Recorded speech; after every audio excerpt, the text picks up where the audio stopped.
Om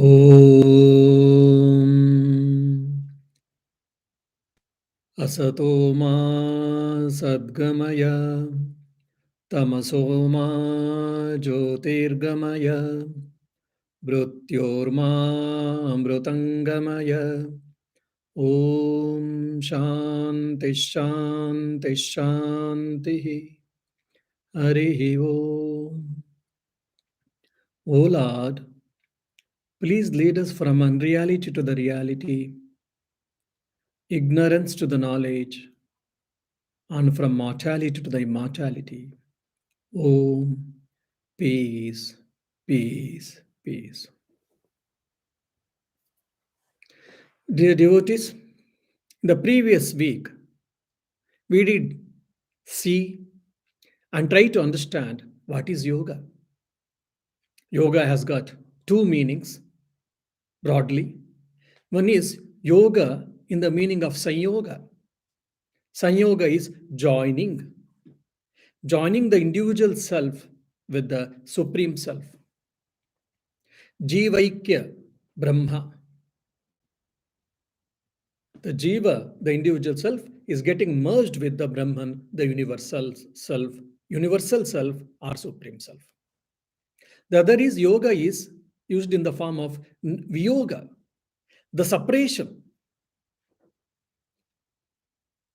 Sometimes, like when a son or daughter has been put in the boarding school, the parents, they go, they leave the son or daughter in the boarding school and they'll be coming. The parents one side and the children other side, both will be crying. Why? There is a viyoga, there is a temporary separation. For some months or some weeks, the parents will not be able to see the child and child will not be able to see the parents. So there it is called viyoga. So in the Patanjali Yoga Sutra, in the Sankhya philosophy also, the word yoga is used in this sense, viyoga. Here viyoga is differentiation, difference, or separate. Separate what? Separate the Purusha, the self, with the Prakriti, the nature, with the world and world's components or products.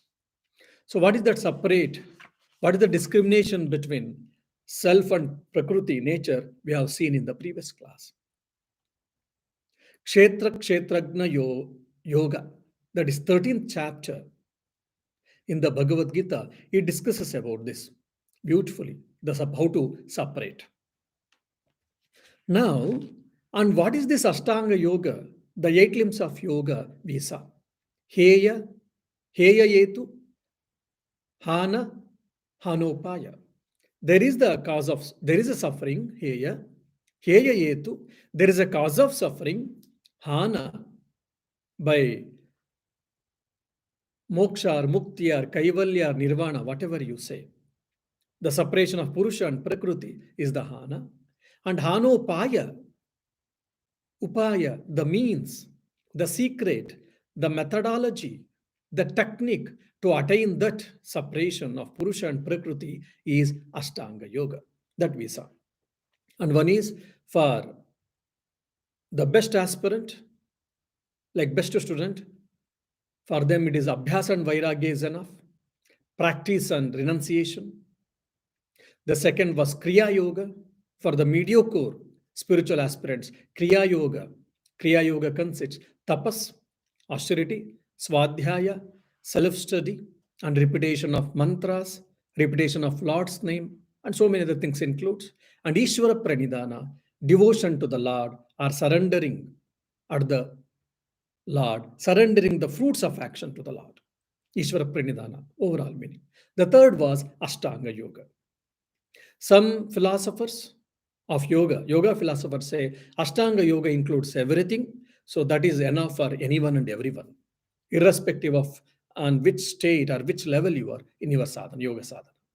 Some say no, it is for the beginners at the initial stages, it is meant. The Ashtanga Yoga is for the beginners or at the initial level, at the low level of sadhana. Now, which to follow? Anything is fine. If you practice Ashtanga Yoga, and by practicing Ashtanga Yoga, one can attain Samadhi. Samadhi means sleep. So also, here sleep, I'm not saying. Samadhi means understanding who am I, differentiating myself, the seer from the seen, discrimination between the Purusha and Prakriti, and once it becomes the matter of fact, once I experience it, that is what Samadhi is called. In Samadhi, that's what it happens. So by Ashtanga Yoga, we can attain the freedom, absolute freedom, which is the final goal of every human being according to the Oriental philosophy. Whereas Semitic religions say that going to heaven is the final goal. But the Indian philosophy, in majority, they won't accept it, because if you go to heaven, you may have to come back. So go and come back. Work, acquire the fruits of action, good fruits of action, go and enjoy there, and again come back. So it is better how to put a permanent full stop. How can I be eternally free from bondage? They say, you understand yourself. Who are you? Atma, Sakshatkara, realizing oneself. Self realization is the key, is the solution for all freeness or freedom, to be completely free from the bondage. We were seeing that. And how it happens? We are, by practicing Ashtanga Yoga, what happens? The impurities gets destroyed. Once the impurities gets destroyed, the mind becomes cleansed. So the mind will be able to reflect the knowledge. The mind will be able to reflect the consciousness. That is what Purusha. Just like for an example, there is a light, and in front of the a lamp, there is a beautiful glass chimney. In the olden days, we used to use. Now, the chimney inside, there's a black soot completely. You get little light of that from that layer, from that lamp, but it is not complete. Then just you try to wipe it out. Some portion of the black soot or the dirty dirt which was deposited on the glass chimney has been removed. So the more amount of light you start to get derive. The more you clean the chimney, the more light you get it.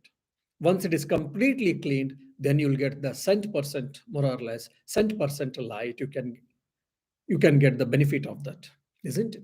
So similarly, our mind is completely filled with so many thoughts and so many impurities. Since the mind is filled with all the impurities, we are not able to understand who am I. Even if we understand the philosophically all these truths, we are not put into practice, or we are not able to realize, we are not able to experience. Why? Because of impurities of the mind. So once this impurities of the mind is cleansed, then we'll be able to experience all these transcendental truths which the scriptures and the great prophets, seers, or saints, or philosophers are saying. So by this Ashtanga Yoga, all our impurities, mental impurities mainly, is been removed, and your body and mind get strengthened, and knowledge is since an effulgent. Once your mind is cleansed, the instrument of the reflection, for the reflection, then the knowledge dawns, then you are a realized person. Then what happens? You will be the free person. You will free from the bondage. That is what called Viveka Kyati in Patanjali Yoga Sutra. Means it is nothing but self-knowledge. Now, first limb of yoga, or the first part of yoga, is called yama. What is this yama? Himsadibhyaha nishiddha karmabhyaha yoginam yamayanti nivartayanti. Himsadi, troubling people, killing others, troubling others, tormenting others, all these things, such type of actions which can be shunned, which has to be shunned. By doing that, what happens? Yogi nam yamayanti nivartayanti. All our impurities, all our instinctiveness, all our animal tendencies will be curbed, will be removed, and will be fit for freedom. Yam means to control, to pull back, to control the mind, and to pull back the mind from the world or from the prakriti. Means it helps the sadhaka to withdraw from the empirical world and to keep insight on himself or on the purusha. It will help. So this yama consists of 5 things. What is that? One is ahimsa. Ahimsa is non-killing. Satya, speaking truth. Then asteya, non-stealing. Brahmacharya, continence. And aparigraha, non-receiving gifts, are called yama. We will try to see in detail. What is this ahimsa? Non-killing. I should not kill anyone. Definitely. Then what about the soldiers? Yes.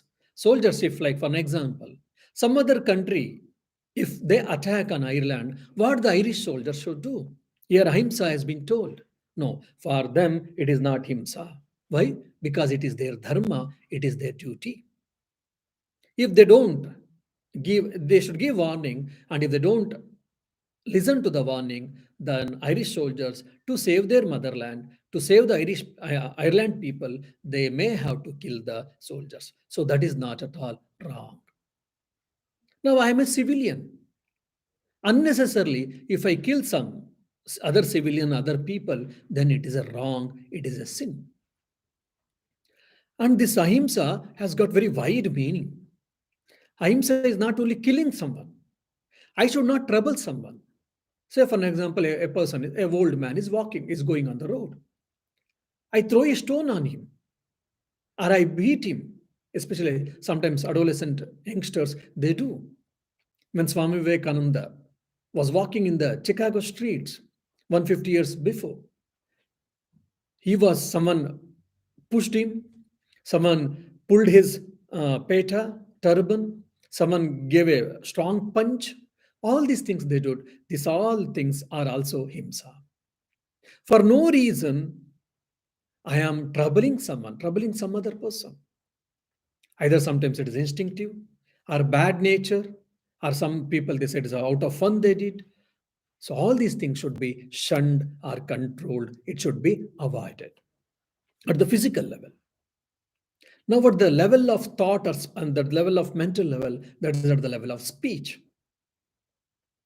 I'm very straightforward, so I will speak as it is. Fine. But at the same time, by my straightforwardness, by my straightforward speech, I am hurting so many people.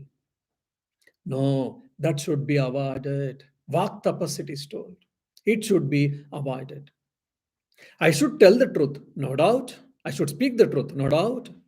But at the same time, by my sentence unnecessarily, I should not torment someone. People should not feel bad from that vak tapas.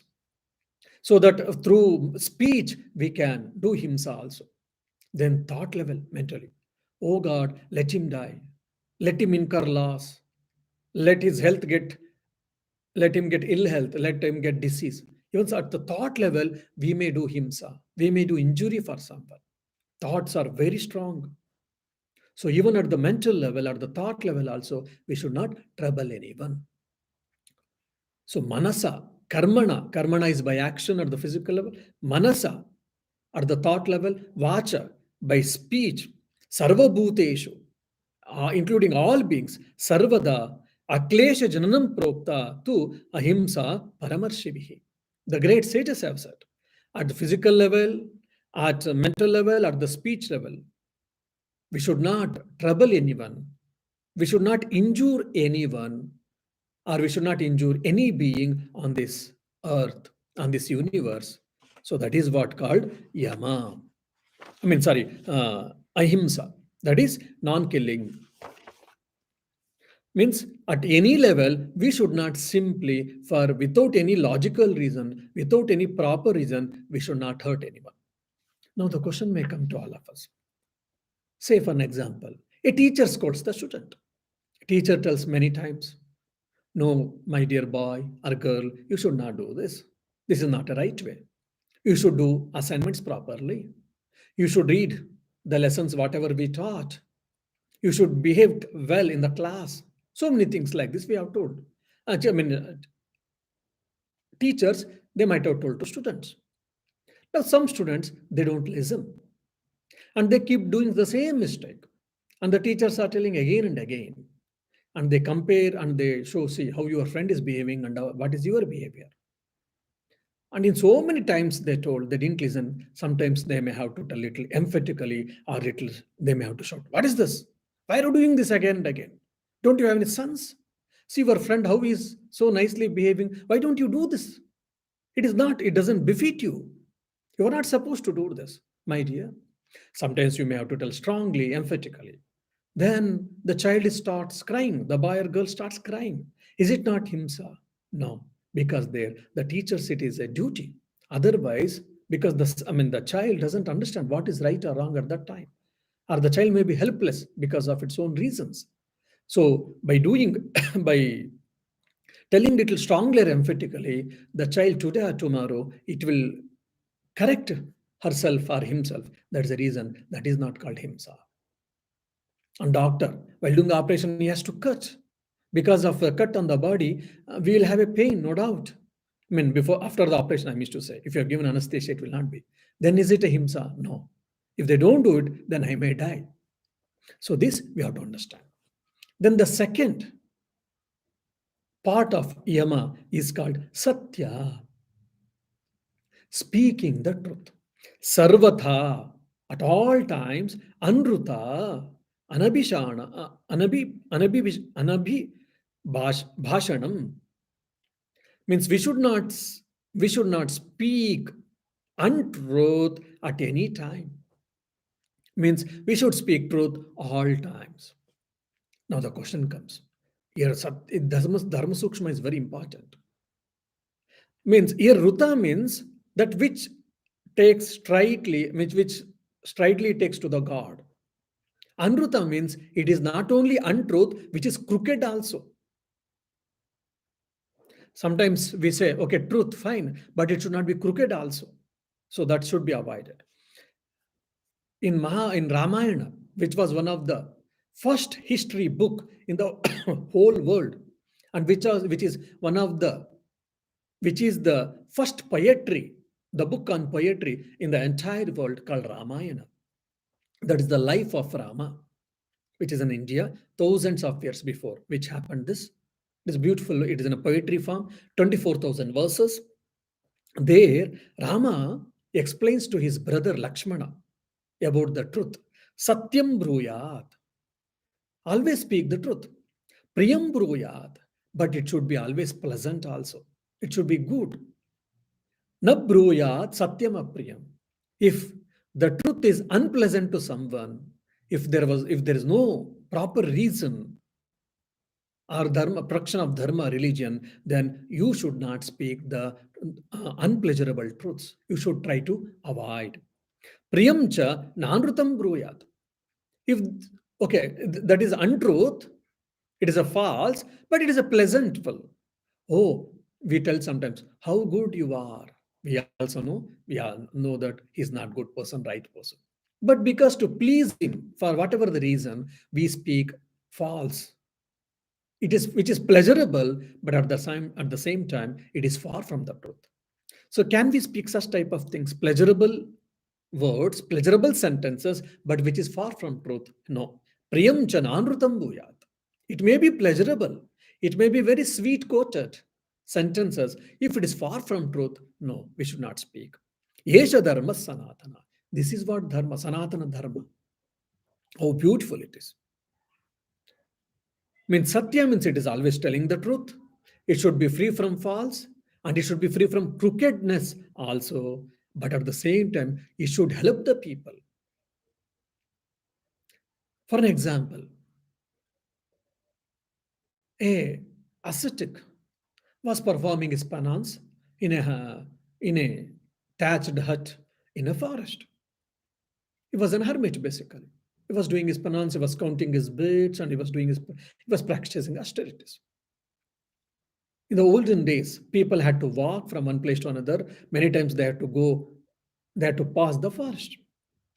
A traveler who was a businessman, who had enough cash, gold, and jewelry with him, he was he was also passing by. Somehow the thieves came to know that this fellow is a rich person, he has got lot of money, lot of jewelry, gold, etc. Then they chased him. He started running. One is to save his life and also to save his riches. He ran, and he saw there is a hermit sitting and counting the beads. And there is a place. There is a hut. Then he comes and he protests to that sadhu or an ascetic, said, "My dear venerable sir, thieves are chasing me. They want to kill me and they want to rob all my riches. Can I take at your Can I take shelter at your feet? Can I hide in your hut?" Then the sadhu said, "Yes, my dear, you have come and taking refuge at my feet as a dharma, as my right duty. I'm supposed to protect you. This is a fellow feeling being, fellow feeling. So please go inside the hut and hide yourself." Then that businessman was very happy. He thanked him, he saluted him, he prostrated at his feet, and he went inside in the hut and he thought, okay, I'm safe. Because the thieves are unaware that I am hiding myself in this hut. Now, after some time, after a few moments or minutes, the thieves coming, the thieves came the same way in the same path. Then they asked for sadhu, for that ascetic, "My dear sir, did you see any traveler, a rich man who was carrying his gold, jewelry, riches, and running for his life?" Now, the problem for this sadhu is, for this monk or ascetic is, he's supposed to speak the truth. He cannot speak untruth, false. Now, what should he do? If he tells the truth, yes, he is in the hut, then he will be killed. If he tells, no, I don't know, I have not seen, then he will be speaking false, which is not the right thing. What should he do? What he do? He thought. Then this thief said, "Oh, sir, you are a great ascetic. You are a great monk. You are none other than God Himself. That's how we all, respect you. I think, or we think, that you will tell the truth.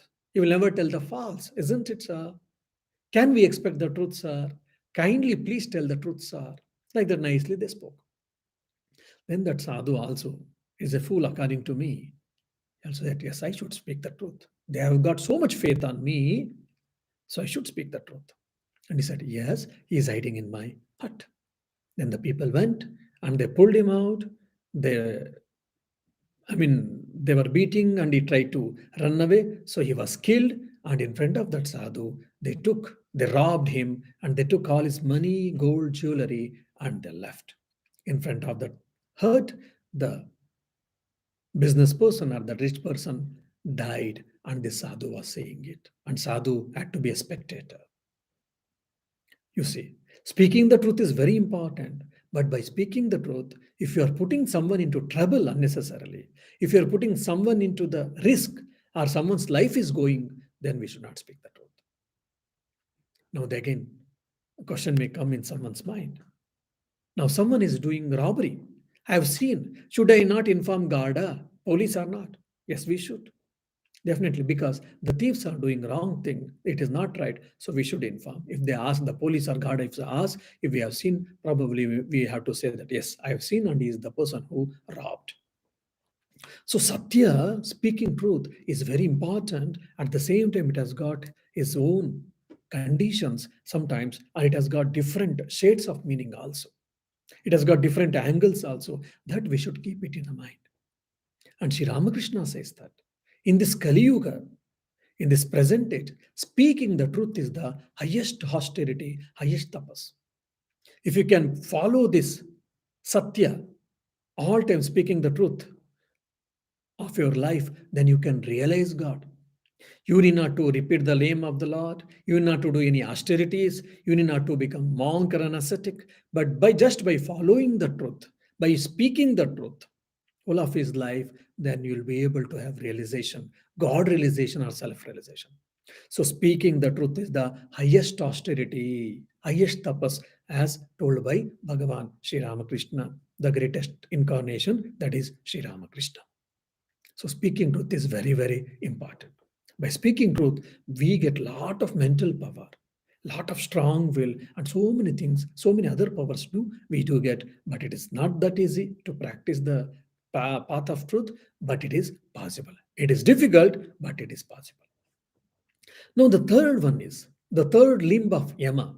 So we have got 8 limbs of yoga. Among the 8 limbs of yoga, first limb is yama. Among the in the yama, there are 5 more limbs. So first we finished ahimsa, non-injury, and the second part, and the second limb of yama, satya, speaking the truth. Truth we have seen, and the third is asteya, means ashastra purvakam dravyanam paratah swikaranam.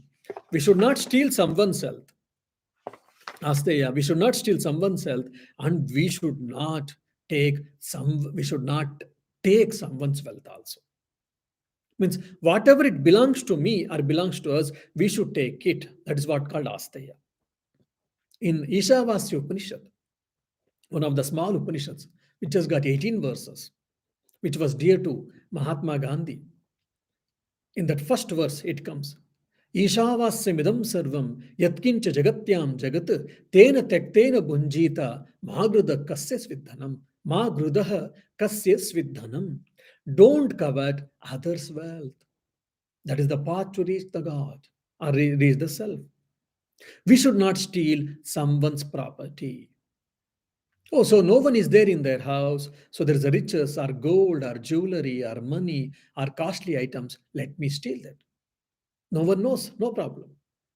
No, that is not allowed. We should not. Then, by telling lies, by cheating in the business, if I get lot of profit, even that is also viruddha. That is also against dharma. It is also against asteya. Why? Because by giving false promises, by telling lies, by cheating someone, you are taking someone's wealth, someone's money. So that is also against asteya. And by hook or crook, or by injury, or by power, position, I take away someone's wealth. If so, that is also against this principle asteya, non-stealing. And corruption. Corruption has become the greatest problem in the world. In many countries, there is a huge corruption. Then what about this? Yes, corruption is also against this asteya. Why? Because I am a minister. I have been paid for my services. I am supposed to do my work properly. Okay, I will sign your application. You give me 10,000 euros or 5,000 euros. Okay, I will sanction your project. Give me 8,000 euros. No, that 8,000 euros doesn't belong to me. It belongs to someone else. You are taking away someone's money, someone's wealth in unrighteous way, not in the righteous way. That is not right. Even corruption is also, I guess it is, corruption is also nothing but the theft or stealing. So that is what it is, not asteya. So it is not asteya, means it is not only theft. Even this corruption is also, it is also a type of stealing only. Or giving the projects for known people. If they are given because of less expenditure of the less billing, or in the what you say, in the estimate they have given the less code, then you have gone to them, though it is a known people, fine. Because I know someone, even though they have given the highest code, but I go for them. That is also a sort of against asteya. So asteya has got different shades of meaning. We should think. Then brahmacharya. Brahmacharya means celibacy. We should not marry. So this is a general idea, prevalent idea in many people. It is a very limited idea, and it is not a right idea actually. This brahmacharya has got mainly three meanings. Brahmacharya. First is brahmani charati iti brahmacharya. Means one whose mind completely established in the Brahman or in the self, one whose mind is contemplating on the Brahman, one whose mind is always towards the Brahman, towards the self or towards the God, he or she is called brahmachari or brahmacharini.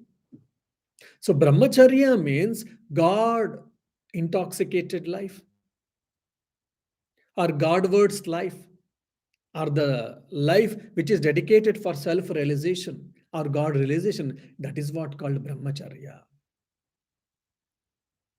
Okay, means God conscious life, self-conscious life, pure awareness, pure conscious. The life with pure awareness or conscious, that is what brahmacharya. The other shade of meaning is called Vedadhyayana. Brahma means Vedas. These are the ancient old scriptures of Sanatana Dharma, but it can be, these are the universal values, universal truths are there. So even others also can think about it, can study about it. And any scriptures, any scripture studying can be considered as also brahmacharya. And the third part is celibacy. No, for a monk or for a bachelor, yes, there should be absolute control over the sex thoughts and they cannot do anything. They should not do. Now, what about the married person?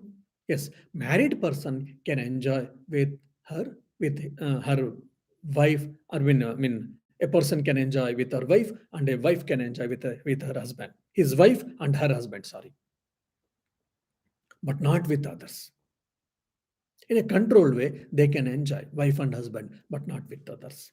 But whereas for a brahmachari, for a bachelor, and for the monk, it is completely shunned. It is not at all allowed.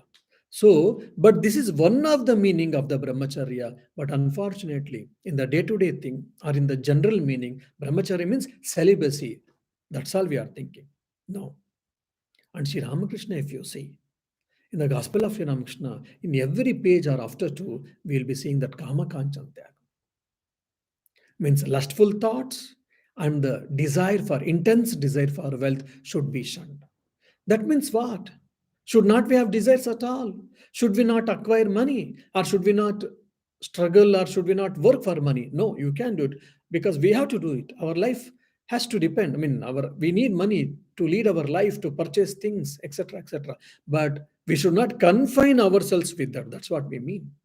Okay, I want to enjoy more and more. My desires should be fulfilled more and more. My wants should be uh, fulfilled more and more. I work for that. Just to fulfill my desires, I have to have money, to have progeny. That's all I think, and nothing else. So such type of instinctive life should be shunned. That's what when Sri Ramakrishna said. The lustful thoughts and the intense desire for gold or wealth should be left means what? Instinctive life should be, our pleasurable life should be shunned. We should not stop there. You can enjoy pleasures, no doubt, worldly pleasures, no doubt, but don't stop there itself because if you go further in the life, there are so many other better things are there so that you don't stop your progress. Fill the mind with high thoughts. Fill your mind with high thoughts. Maybe thoughts of God, thoughts of self, thoughts of ideas, good ideas. It is also a part of brahmacharya. So brahmacharya means it is not only celibacy. Studying scriptures, studying books, it is very, very important. So it keeps our intellectual pace at a particular level. Then the last one is aparigraha. Aparigraha means not accepting the gifts more than our necessity or beyond our true requirements. This has been told particularly more for monks or for ascetics. I need 2 pairs of clothes. Fine, have that. Okay, 1 pair of clothes is required because sometimes if the cloth doesn't get dry or I washed the cloth, the other cloth got shabby, dirt or some milk got spill over, some food got spill over, and when I was going out, I fell and my body, clothes got shabby. So, okay, 3rd pair you may have, but more than that, monk, ascetic is not supposed to have. In simple sentence, if you want me to tell, simple living, high thinking has to be practiced. Okay, I need 2 plates and 2 cups and 2 saucers. That's fine. Have it. Now, someone is giving 3rd cup, 3rd plate, 3rd saucer. Should I accept it? I should say that thank you. You can give for someone else, whoever is in need of it. Because I don't need. I may want, but I'm not in need. The necessity and wants, there's a lot of difference. I need clothes, no doubt. And you have got 2 or 3 pair of clothes, that's enough. 4th or 5th or 10th pair, there is no need. It is all for ascetic and for sadhakas. Now, a common person, he will have 10, 15 pairs of clothes, different clothes for some party, different birthday party, something. If you go to pub, there may be some other type of clothes you may have to wear, and you go to some other functions, you may have to go different clothes, and in your day-to-day things, you may have to use different types of clothes. So generally, family people are tend to have different types of clothes, many pairs. That's fine, but you should have discrimination. How much I need? You can have 10, 15, 20, 50, whatever it may be, but you should think how much I am in need of it. So there is a lot of difference between need and wants or desires. I need one house. Okay, you built it, fine. I will require better. I can have second house also, so that for my son or daughter. Okay, I have got 10 houses and I want 11th house now. I think this becomes too much. Now you are working sincerely, you are struggling and you are working sincerely, you got money and you have made one more house, that may be okay, that can be accepted. But just having owing the property always and not enjoying the life, it is not a right one. So Shariradi Sthiti Matra Vytirikta Bhoga Sadhana Asvikara. There was a great saint called Sadashiva Brahmendra. He's from Andhra Pradesh, I mean Tamil Nadu, I think. He's one of the greatest Advaitic saint. He says that whatever is required to sustain my body, that's all, that much only I should take. Then other than this, more than that, everything becomes bhoga, pleasurable things. So that should be shunned or that should be not accepted. So to maintain, means for sadhana, we have to maintain the wonderful instrument given by God that's called body. So for this maintenance of the body, for the sustenance of the body, whatever you are required, whatever is the need and whatever is required, yes, you can take it, you can have it, but more than that, you are not supposed to have it or acquire it, or you should not desire for it. Now you should not think that okay, shastras or scriptures are against acquisition of wealth, acquiring wealth. If you want wealth only, you are free to acquire wealth, no doubt. But you should, but from that you may not be able to have a control over the mind. That's very important. Sometimes people are living in the riches; they have got a better control of the mind even than the poor person who is living in the thatched dirt or on the footpath. Again, that's all subjective. We can't give the objective explanations there. But in generally, if your wants are more, your desires are more, then you will be restless and you have to work more to acquire all that things. If you want that alone, never mind. But whoever wants to be established in the yoga, whoever wants to be spiritual person, for them it is not allowed. That we should understand. If you want yoga, then you have to leave this. If you say that no, I want bhoga, I want pleasurable things, I'm not bothered much about yoga. If you say so, then there is no problem. Rightfully, ethically, you can acquire the wealth how much ever you want. You can accept the gifts how much ever you want. You can see in the life of Sri Ramakrishna. This happened in 1882 or 83 or 84. 10,000 rupees. A Marwadi devotee. He comes and he approaches Sri Ramakrishna. He said, Sir, Venerable Sir, I would like to I would like to donate this 10,000 rupees for you. Kindly accept this humble donation. I want to serve you. Imagine in the 1882, 83, or 84, 10,000 rupees in India, it was so much. 1 acre of land was probably 30 rupees. In 10,000 rupees, how many acres he would have purchased? Just for 100 rupees, you could have bought 3 acres, 3 to 4 acres. 3 to 4 acres for 100 rupees, then 10,000. 3 tons of 30, around 300 to 400 acres he was able to probably, he could have purchased. He could have built a big house. He could have got a lot of gold, jewelry, everything. But, and probably for any common person, if it was approved, he would have accepted happily, he would have thanked him, blah, blah, all these things would have happened. But in Sri Ramakrishna's case, it never happened this. Sri Ramakrishna said, look, you want to spoil my life? Never. Whatever I need, Mother Kali is protecting and she's providing me. That's enough. Then he pleads again and again. Sri Ramakrishna says, no, Then this devotee asks, at least you call your wife Sharada Devi. At least you are always ascetic. You are a person who is full of renunciation. You may not knowing all these things. Probably she will be required. She is a person who is running the family. So she will be knowing the worth of it. So why don't you call her? Then Sri Ramakrishna said, okay, fine. And he sends a word to her. And Holy Mother, Sri Sharda Devi comes. Now imagine how what a thing. And Sri Ramakrishna gives the freedom, you see. I am man of renunciation, fine, but at the same time, my wife also should have same life. She should be also like me, like life of renunciation. He never expected. He gave enough freedom to her wife, and also he respected her freedom. He respected her opinions or decisions. Beautiful. That's how a family can go well together. A husband and wife can live happily with a difference of opinions. Then Holy Mother, Sri Sharda Devi was called, and Sri Ramkrishna started explaining, look, this particular devotee, he would like to give 10,000 rupees as a donation. He wants to donate for us. He wants to give as a gift. I have said I don't need whatever is required. Basic things has been given by mother, provided by mother, so I don't need. And he wants to give you, so will you mind to accept? Will you mind to take? Holy Mother Sharda Devi, who comes from rural background, from poor background, she didn't have any formal schooling like us. Immediately she said, look, if you take the money or if I receive the money, whether you receive the money or I receive the money, both are one and the same. Why? We are part of one family, part of one house. Even after accepting that money, what will I do? I will use the, I will spend that, money for the family, our own family. And for you, most of the money I may spend on you only. So whether you are accepting or whether I am accepting, both are one and the same, isn't it?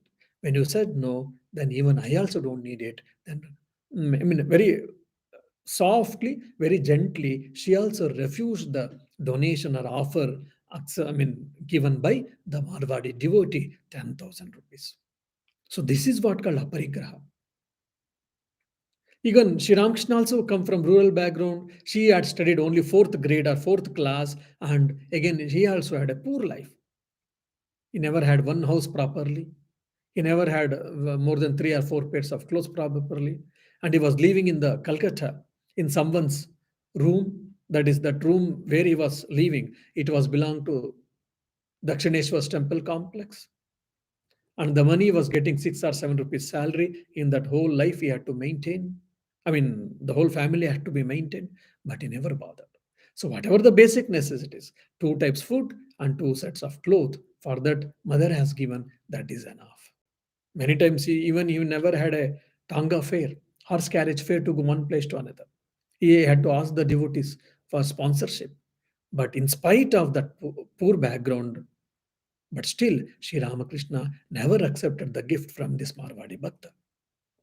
Similarly, the owner of the temple, Rani Rasamani, her son-in-law, again Mathurnath Vishwas, who was looking after the entire temple building complex and her estates, he also once said, I am written so many acres of land in your name. After my death, I don't know who will look after you. So, as a result, whatever the crops you get from that, you can sell that and you can take care of your life, or you can use the crops for your uh, family. Or you can sell that if you want. You can sell that, and whatever the money you get it, and you can use it for your personal use. Immediately, if someone had given for us, oh, thank you. You are such a wonderful person, God gifted person. Your God has come in your form and you are giving. Oh, thank you. Thanks, Lord, we would have said. But Sri Ramakrishna, contrary, Sri Ramakrishna went to beat him. What? You want to spoil me? You want to spoil my spiritual life? You want me to get away from the God? What are you doing? And he screamed at him. He went to bed, beat. Mathurnath Vishwas was horrified. What? I want to help you. I want to serve you by giving gift. And people would have been contented, happy, blissful, thankful. Contrary, you were trying to beat me. What is this? Then Shri Ramkrishna says, whatever I want, mother has given. Mother is giving. Why should I boggle about it? means complete dependence on the mother. First thing is, second thing is by accepting unnecessary things in my life, my spiritual life will be ruined, my devotion will be lessened. I may get away from the path of spirituality, from the path of truth. So I don't want. Means aparigraha. Parigraha is receiving, aparigraha is not receiving the gifts which is more than necessity. I've finished my food now. I have completely, filled my stomach. Someone comes, sir, why don't you take my food? I said, thank you, brother. I don't need because I finished my food. I am not in need of it. So aparigraha is non-receiving, non-accepting the gifts which is more than necessity. So this is what we see very clearly in all the great people's life. So Satya, Ahimsa, Asteya, Aparigraha, and Brahmacharya. These are the five sublimbs of Ashtanga Yoga, are the five limbs, are the five parts of the Yama. So, but in the Yajnavalkya's Yoga Yajnavalkya has written one Yoga Upanishad probably, in that he gives for the Yama for the 10 things. Ahimsa, same thing, non-injury, Satya, Satyam truth, Asteya, same thing, non-stealing, Brahmacharya, speaking the, studying the scriptures or practicing celibacy, and Daya, compassion, then Kshama, means forgiveness, then dhruti. Dhruti is strong willpower, shaucha, cleanliness or purity, mitahara, how much ever is required in the mediocre eating, and arjava. So all these 10 things are constitutes yama according to the Yajnavalkya. But standardly, yama includes only 5 things, 5 limbs or 5 components, which has been universally accepted by all the sages and saints or philosophers. So by practicing what happens, we will have a control over the mind. Yama and niyama. Next is niyama. In the next class, I will be taking what is niyama. Yama and niyama, it will help us to control our mind and to control our senses. It is nothing but the moral values or ethical values. We all speak of morality and ethics. By practicing, one will be in a righteous path, who can be nearer to God, and the society will be safe, and also everyone will be getting equal share of good amount of food and all other necessities.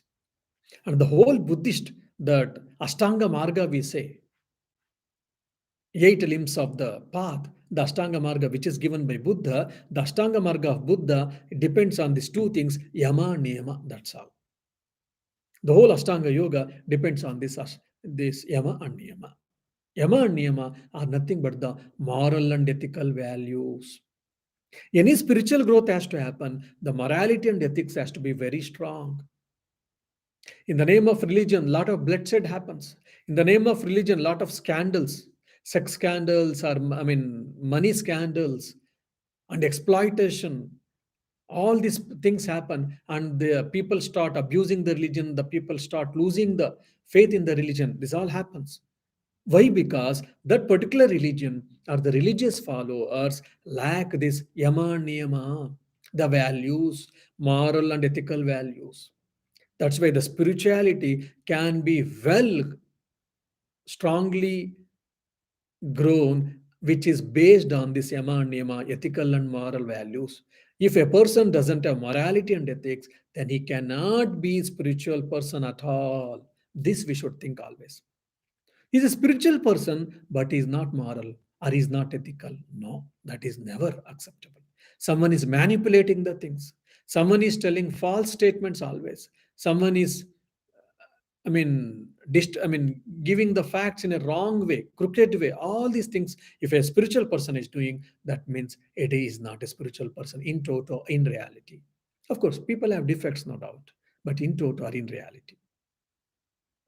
So yama and niyama are the basic moral and ethical values which needs for everyone, either you are spiritual person or not, whether you want God or not, whether you want self-relation or not. This yama and niyama, these 10 things, like we can say 10 commandments of human being, or 10 commandments of sound society, we can say.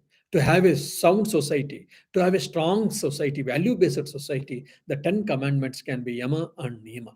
So we have tried to understand what is Yama, and in the next class, by the grace of God, we shall try to understand what is Niyama in the next week. Om Shanti Shanti Shanti Harihi Om Tat Sat Sri Rama Krishna Arpanamastu.